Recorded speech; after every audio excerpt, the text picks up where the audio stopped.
नमस्कार मित्र सर पर आपका बहुत बहुत स्वागत है। आज हम लोग क्लास 12 फिजिक्स का चैप्टर नंबर 2 वैद्युत विभव और धारिता इसका आगे का टॉपिक समझेंगे। लास्ट टॉपिक हमने क्या खत्म किया था, जो आवेशित चालक की स्थितिज ऊर्जा है ये वाला हाफ सी वी स्क्वायर और 1/2 क्यू स्क्वायर अपॉन सी, ये निकाले थे। आज हमारा नया टॉपिक बनेगा, सब लोग हेडिंग कर लेना। देखो आज की क्लास बहुत ही इंपॉर्टेंट है ना, ध्यान से शुरुआत से लेकर लास्ट तक समझना। आवेशों का पुनर्वितरण, सब लोग अपनी कॉपी में हेडिंग करेंगे आवेशों का पुनर्वितरण। पुनर्वितरण,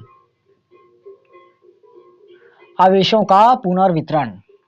चलिए ध्यान समझना, इसके लिए छोटा सा मैं पहले नन्ना मुन्ना डायग्राम बनाता हूं। A and B, this is का स्टैंड बाटे, ई बड़ा भाई स्टैंड बाटे छोटा भाई, ए बाटे ए बाटे वी। देखो आवेशों का पुनर्वितरण, माना ए और बी दो पृथककृत गोलीय चालक है। थ्योरी बता रहा हूं ना, थ्योरी मैं बार बार बोलता हूं, थ्योरी लिखाऊंगा नहीं, ना तो नोट करवाऊंगा ना उसका कुछ दूंगा।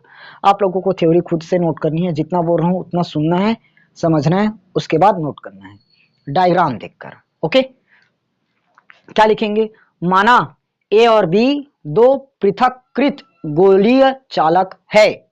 समझ में आया? माना ए और बी दो गोलीय पृथककृत चालक है, यहां तक हुआ याद। उसके बाद क्या लिखेंगे, अपन चालक ए को, किसको, चालक ए को, इस चालक ए को Q1 आवेश देंगे, बी को अपन Q2 आवेश देंगे। यहां तक समझ में आया। अब जानते हैं Q प्रोपोर्शनल में अपना V होता है ना, तो चालक ए को Q आवेश देने पर उसमें विभव V1 उत्पन्न होता है। इसमें क्या उत्पन्न होगा, V1 विभव। इसमें क्या उत्पन्न होगा, V2 विभव। एकदम सही बात। आगे यहां तक क्या लिखेंगे, स्टार्टिंग से देखते हैं। माना ए और बी दो गोलीय पृथककृत चालक है या दो पृथककृत गोलीय चालक है, जैसे अपनी मर्जी से थ्योरी बनाओ, सही है। माना ए और बी दो पृथककृत गोलीय चालक है, ए को प्लस Q1 आवेश देने पर विभव V1 उत्पन्न होता है, बी को Q2 आवेश देने पर विभव V2 उत्पन्न होता है। यहां तक एकदम क्लियर, एकदम बात समझ में आ गई, समझ में आ गया। अब मान लेंगे यहां पर, देखो ए को हमने क्या विभव दिया, ए को आवेश दिया Q1, विभव क्या उत्पन्न हुआ, V1। बी को आवेश क्या दिए, Q2, विभव क्या आया, V2। यहां तक एकदम बात समझ में आ गई, किसी कोई दिक्कत वाली बात नहीं। अब ये हमारा V1 और V2 ये मानकर चलेंगे, V1 अधिक है, V1 का विभव मतलब पहले गोलीय चालक की जो विभव है वो अधिक है V2 से, ये अपने को मानना पड़ेगा। ओके, मान लेते हैं मानना। ओके, यहां तक समझ में आ गया। थोड़ा सा अपन वीडियो में सेटिंग कर रही इसको रे, आगे बढ़े। चलिए यहां तक मेरे ख्याल से सबका क्लियर हो गया। अब देखिए ध्यान से, अपने को क्या करना है, ये वीडियो क्या हो रहा है मेरा, ओके ठीक है, ओके चलिए समझ में आ गया। यहां तक अपन ने ए को आवेश दिया Q1, विभव उत्पन्न हुआ V1, बी को आवेश दिया Q2, विभव उत्पन्न हुआ V2। हमने V1 का विभव ज्यादा मान लिया V2 से, एकदम बात सही। आगे बढ़ते हैं।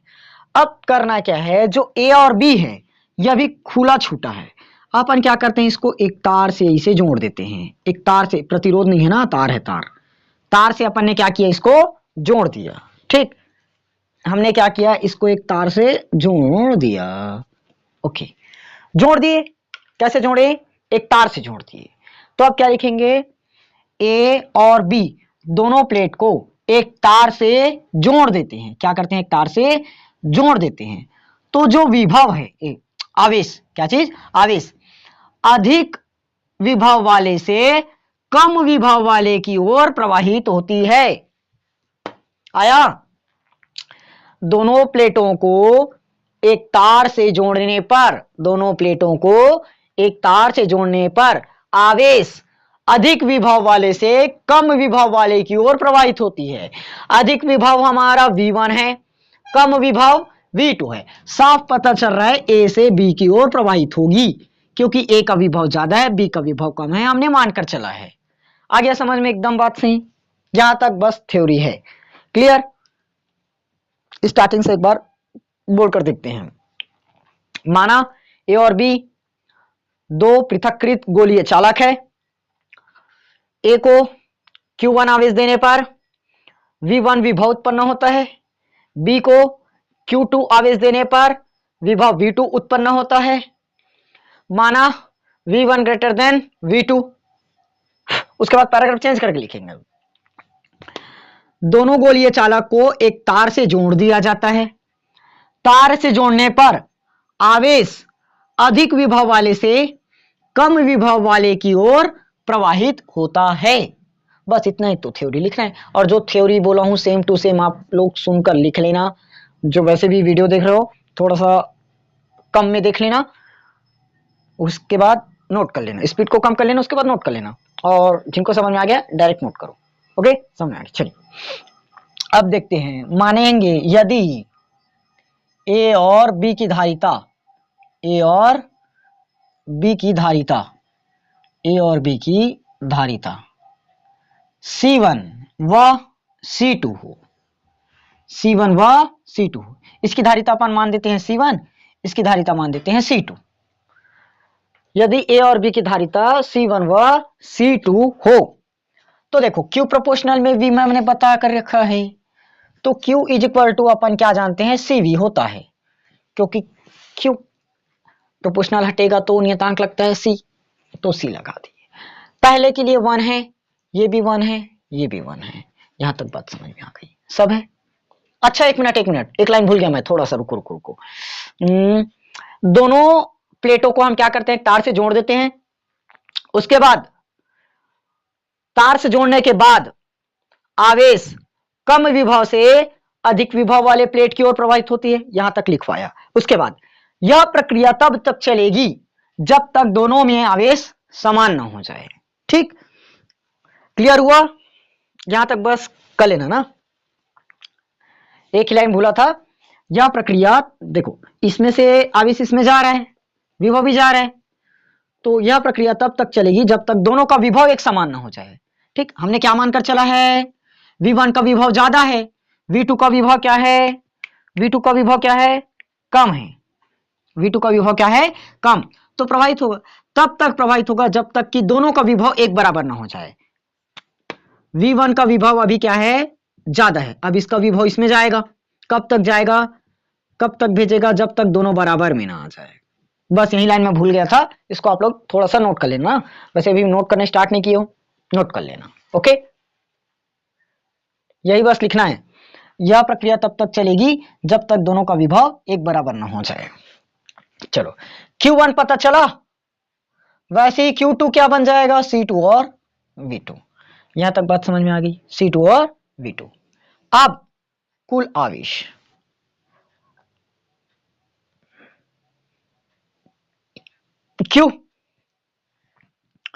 Q1 प्लस Q2 क्या होगा? Q1 plus Q2। Q बराबर अपन जानते हैं, लिखे हो C1 V1 and C2 V2। आएगा Q1 V1 plus C1 V1 plus C2 V2। यहां तक एकदम क्लियर, किसी को कोई दिक्कत नहीं? चलिए अब निकाल लेते हैं अपन विभव, उभयनिष्ठ विभव करो इसको, उभयनिष्ठ विभव। V बराबर अपन जानते हैं Q बटे में C होता है, तो V1 और V2 माने हो ना, तो उभयनिष्ठ क्या निकलेगा भाई? कुल आवेश बटे में कुल धारिता, कुल आवेश के डिवाइड में कुल धारिता। कुल आवेश मेरा Q1 प्लस Q2। अच्छा डायरेक्ट इसको रख दूं क्या? चलो एक थोड़ा सा रुक जाते हैं अभी। धारिता C1 प्लस C2 हो जाएगा। एकदम सही बात आया यहां तक समझ में? ओके आगे बढ़ते हैं। इसको अगर मैं चेंज करूं Q1 का मान, अरे एक लाइन एक्स्ट्रा बच जाएगा मेरे पास, नीचे में जगह नहीं है, मैं यहीं से कर देता हूं शॉर्ट में। C1 V1 plus C2 V2, ये निकल गया हमारा आवेश। समझ में आया कि नहीं आया? किसी को कोई दिक्कत नहीं था? छोटा था। लास्ट में क्या लिख दी? यही उभयनिष्ठ विभव का व्यंजक है। मैं जानता हूं मेरी राइटिंग थोड़ी सी भी अच्छी नहीं है, तो आप लोग जो बोल रहा हूं उसको सुनकर लिख लेना। ओके चलिए आ गया समझ में। मेरा ये कहाँ चला गया? अब थोड़ा सा ना मन में जगह चाहिए रहेगा फेर बदल करने के लिए। मैं ऐसे करता हूँ, इसको डिवाइड कर देता हूँ ना बोर्ड को दो हिस्से में। ये लो ठीक, इससे कोई तला ध्यान समझना ना। देखो अभी हम क्या बताए, ए से बी की ओर विभव जाएगा। कब तक जाएगा? जब तक कि दोनों में बराबर ना हो जाए। तो अब हम मानकर चलते हैं, माना दोनों चालकों में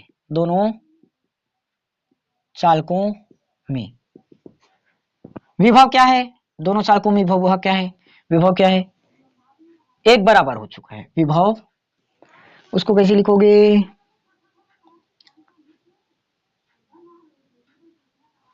दोनों चालकों में विभव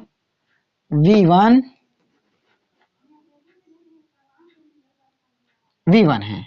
ठीक, माना देखो दोनों चालकों को अपन जोड़े, तो जोड़ने के बाद विभव, अच्छा इसे लिखो ना, दोनों चालकों को जोड़ने के बाद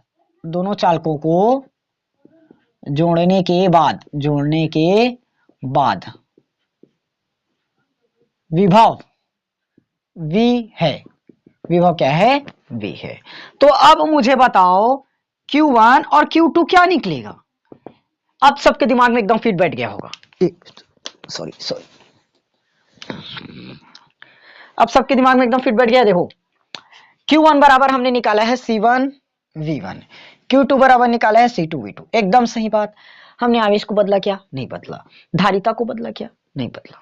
लेकिन देखो विभव अब दोनों में क्या हो चुका है? एक बराबर हो चुका है। विभव एक बराबर हो चुका है। मैं वहां पर आवेश बोला हूं तो ध्यान से देना, वो विभव है। ओके समझ में आ गया? दोनों पर विभव क्या होगा? एक समान होगा। अब निकालो ना भाई, अब निकालो ना। देखो ऐसे करता हूं मैं, इसको ना इक्वेशन नंबर फर्स्ट मानकर चलता हूं, इसको सेकंड, इसको थर्ड। अगर मैं इक्वेशन 2 डिवाइडेड बाय 3 करता, 2 डिवाइडेड बाय 3, तो क्या निकलेगा? Q1 divided by Q2, C1V बटे में C2V होगा, कट जाएगा। तो Q1 के बटे में Q2, C1 के बटे में C2 आ गया। ठीक, यहां पर देख लेना, मैं थ्योरी में शायद ना दोनों चालक को जोड़े थे, तो विभव अधिक से कम की ओर प्रवाहित होगा, ये बोला भी हूं ना, मिलाकर लिख लेना। वैसे भी नोट्स को मैं टेलीग्राम पर शेयर करूंगा ही, आप लोग जाकर ज्वाइन हो जाना। चलिए आगे बढ़ते हैं। यहां तक समझ में आ गया ना? यानी कि जो आवेशों का अनुपात है, आवेशों का अनुपात उनकी धारिताओं के अनुपात के बराबर होता है। धारिताओं के अनुपात के बराबर होता है। ओके चलिए आगे बढ़ते हैं। ये V का मान मैं यहां लिख दे रहता हूं, मुझे अभी थोड़ी देर बाद काम पड़ेगा। आगे बढ़ो। V बराबर C1 V1 C2 V2 and divided by C1 plus C2। ये अपन लिखे V का मान, काम पड़ेगा थोड़ी देर में। चलिए आगे बढ़ते हैं। फिलहाल अपन इसको मिटा देते हैं। स्क्रीनशॉट लेना, लो नोट करना, नोट करो।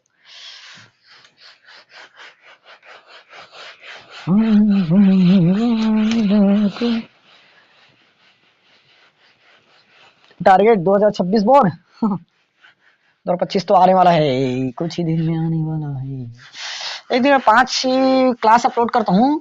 तो वैसे भी इस चैनल पर वीडियो आप लोगों को फिजिक्स की और मैथ्स की सोमवार से शुक्रवार देखने को मिलता है। शनिवार रविवार खाली रहते हो, तो उस टाइम खाली नहीं मानेंगे अपन, खाली नहीं मानेंगे। उस टाइम आप लोग पूरा का पूरा सोमवार से उसके बाद क्या निकालेंगे, आवेशों के पुनर्वितरण में ऊर्जा हानि। देखो अब हमने दो प्रकार से निकाला है। सबसे पहले ना इसको मान लेते हैं। अब इसको पहले हमने दोनों प्लेट को जोड़ा नहीं था तब, और दोनों प्लेट को जोड़ने के बाद दोनों की ऊर्जा चाहिए। तो प्लेटों को जोड़ने के पूर्व ऊर्जा मान लेते हैं U1 तथा जोड़ने के बाद ऊर्जा U2 है। मान लिया। तो प्लेटों को जोड़ने के पूर्व यानी कि पुनर्वितरण के पूर्व, पुनर्वितरण बोले तो जोड़ने के पूर्व,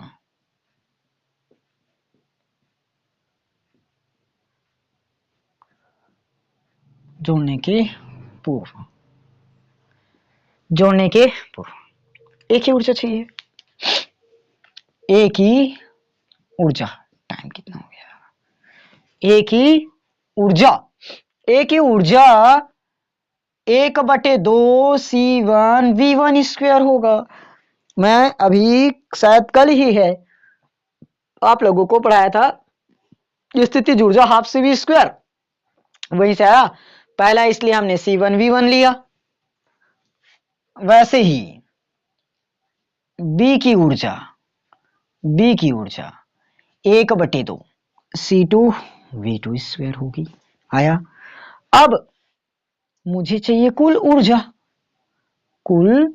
ऊर्जा U1 क्या निकलेगा मेरे भाई, 1/2 C1 V1 square 1/2 C2 V2 square. यहां तक किसी को कोई दिक्कत नहीं होना चाहिए। इसको अपन इक्वेशन फर्स्ट माने थे ना, इसको इक्वेशन नंबर सेकंड मान देते हैं। नीचे करना थोड़ा सा, उधर जगह चाहिए अभी। इसको मैं मान देता हूं इक्वेशन नंबर सेकंड। ए की ऊर्जा बी की ऊर्जा पता चल गई कब, जोड़ने के पूर्व। अब पश्चात में देखो, पुनर्वितरण के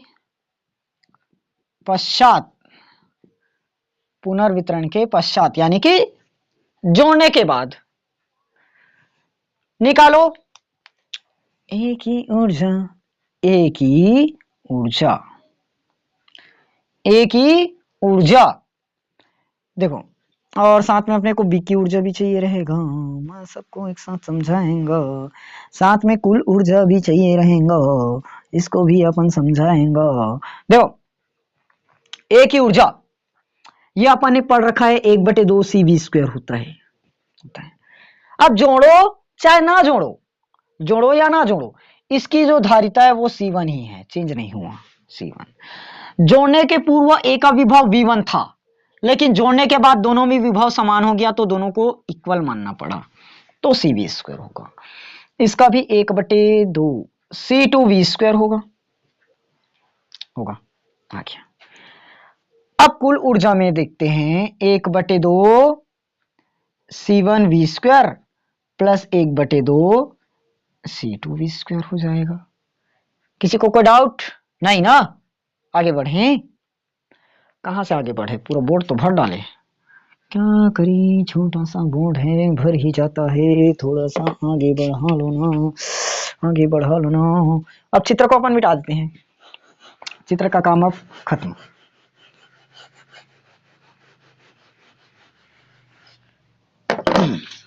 चलिए समझ में। अब क्या निकालेंगे, ऊर्जा हानि।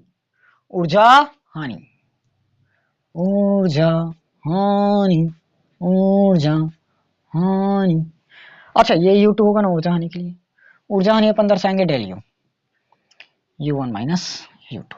एकदम सही बात बोले। आया, आगे बढ़ो।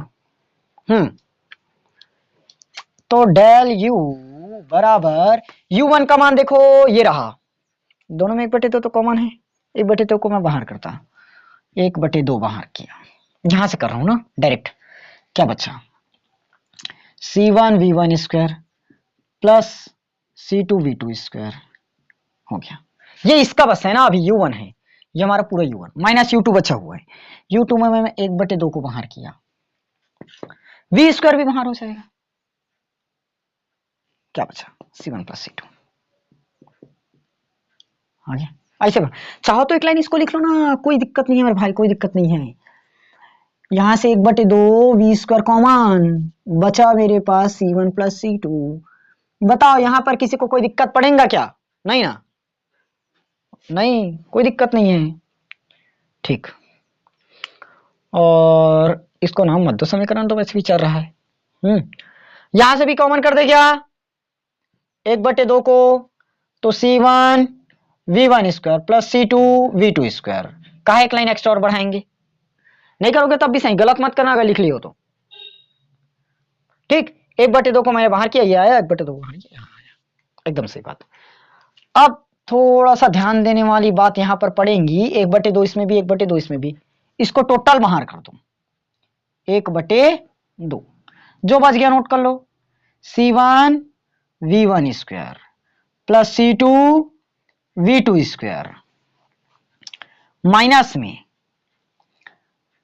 c1 प्लस c2, साथ में मेरा बचा हुआ है v का स्क्वायर बचा है।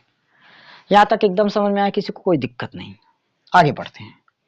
1/2, देखो मैंने क्या किया, 1/2 को बाहर किया, ये लाइन बचा, 1/2 को बाहर किया, ये लाइन बचा, तो मैंने पूरा एज इट इज वही लाइन उतार दिया। 1/2 1/2 दोनों में दिख रहा है, इस बार मैंने दोनों से बाहर किया। फिर वी स्क्वायर का मान रखेंगे आप, c1 v1 square c2 v2 square minus c1 plus c2 v square, ये लगाओ c1 v1 c2 v2 divided by c1 plus c2, और ये आ जाएगा मेरे भाई पूरे का स्क्वायर। ओके, आ गया पूरे का स्क्वायर। यहां बड़ा ब्रैकेट लगाते नहीं पड़ रहा, इसलिए मैं नहीं लगा रहा हूं, चलो लगा देगा क्योंकि 1/2 को इंटू है। अब v1 का काम फाइनल खत्म हो चुका।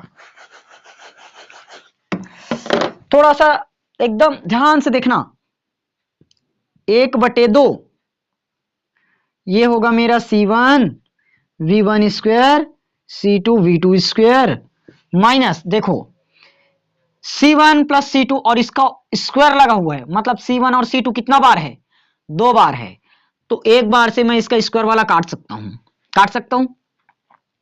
तो फाइनल मेरे पास c1 v1 c2 v2 इसका स्क्वायर है जिंदाबाद।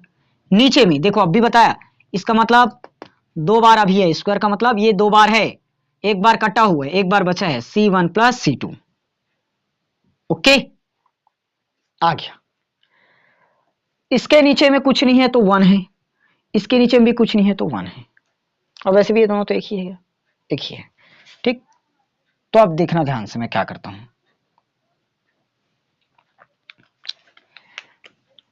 1/2 को मैं लिखा 1/2 एकदम निश्चिंत, कोई बात नहीं।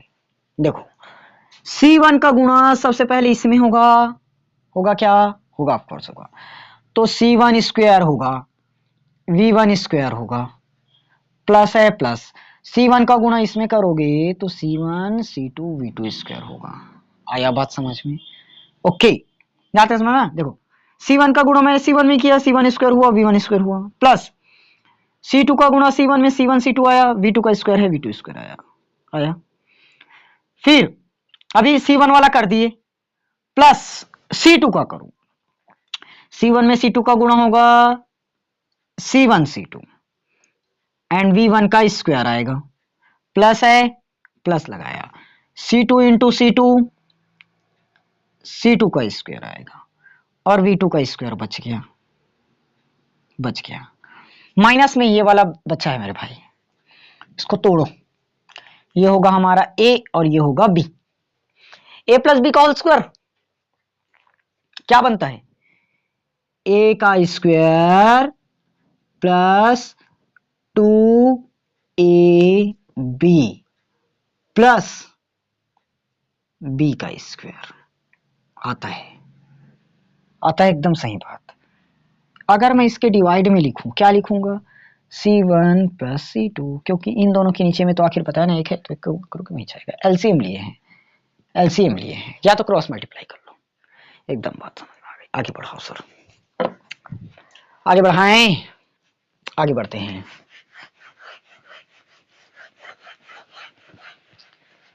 थोड़ा सा बस और है, थोड़ा सा बस और है, फिर तो ये खत्म।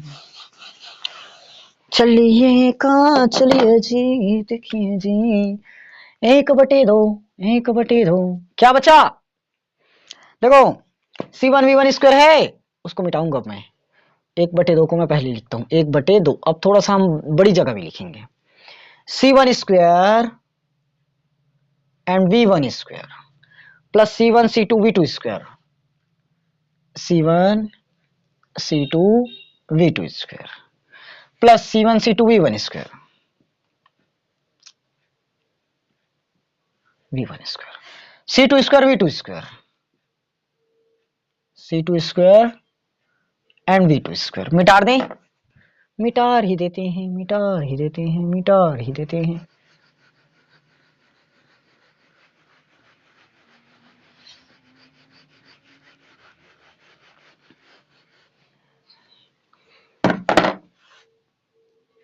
ठीक, कहां पहुंचे थे यार? 2 तो 4 पद हो गया है, यहाँ C2 स्क्वायर V2 स्क्वायर। अब देखो ना, ब्रैकेट के बाहर अपने को माइनस दिया हुआ है, तो अंदर का पूरा चिन्ह बदल डालो, प्लस का minus C1 square V1 square, ये भी minus 2C1 V1 C2 V2 minus C2 square and V2 square, and divide में लगाएंगे इसके अपन C1 प्लस C2, बड़ा ब्रैकेट डालना। चलो अब मेरे ख्याल से सबको समझ में आ रहा होगा, कुछ कटरेला है। देखो C1 V1 स्क्वायर प्लस में है, और C1 स्क्वायर V1 स्क्वायर ये भी प्लस में है, ए माइनस में कट गया, बस ये तो 2 वाला कटना चाहिए, ये plus C2 square V2 square minus C2 square V2 square, plus और माइनस से कटा, और तो कौनो नहीं कट रहा है। चलो नहीं कट रहा है, आगे बढ़ो। 1/2 बच गया, उसको अलग करो। देखो इसको मैं ऐसे लिख सकता हूँ, C1 C2 V1 square minus 2C1 V1 C2 V2 plus में C1 C2 और V2 का स्क्वायर, ये वैल्यू बचा, और नीचे में मेरे पास C1 प्लस C2 बचा। आया? ओके। अब थोड़ा सा ध्यान से देखो मेरे भाई, यहां से कुछ कर सकते हो, कुछ कर सकते हो। C1 C2 C1 C2 C1 C2 तीनों में नजर आ रहा है, वहां लगाओ 1/2 C1 C2, तो अंदर क्या बच जाएगा, V1 स्क्वायर माइनस 2, ये V1 बचा ए, और यहां से V2 बचा, प्लस में V2 स्क्वायर बचा, नीचे में C1 प्लस C2 बचा। ये 1/2 C1 C2। यहां से देखो, अगर अपन इसको A माने और इसको B माने, तो गौर से देखो, ये V1 A है तो ये A है, और V2 B है तो ये B है, 2 अपनी जगह पर है। क्या दिखा, A स्क्वायर, A का स्क्वायर माइनस 2AB, ये प्लस B का स्क्वायर, नजर आ रहा है? तो मैं इसको क्या लिख सकता हूं, V1 माइनस V2 पूरे का whole square divided by C1 plus C2। ये निकला हमारा ऊर्जा हानि। किसी को कोई दिक्कत नहीं ना? समझ में आया कि नहीं आया? आया। चलिए अब देखो ध्यान से, इसको थोड़ा सा मिटाता हूं।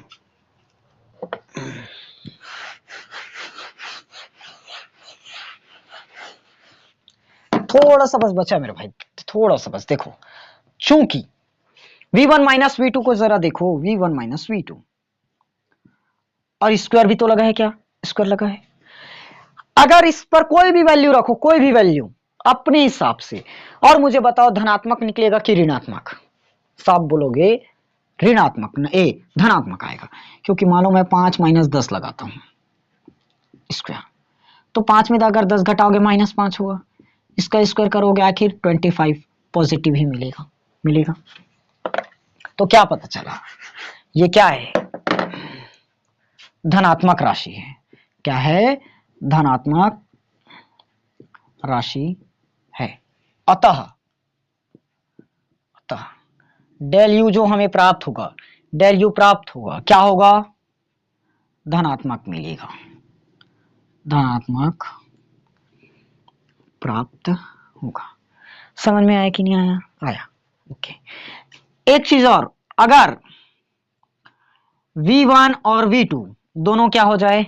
बराबर हो जाए, तो V1 और V2 देखो ना, V1 माइनस में V2 दिए है, दोनों बराबर कट जाए, कैंसिल, 0/C1 मतलब 0, तो डेल यू क्या हो जाएगा? 0।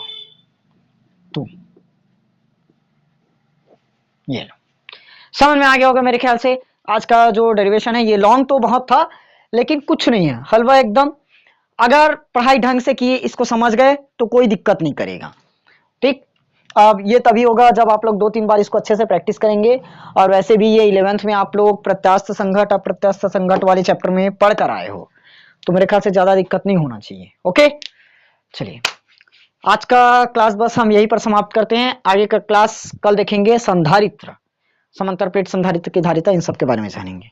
ओके, चलिए अब इस पर आप लोग का एक ही काम है, ओनली प्रैक्टिस।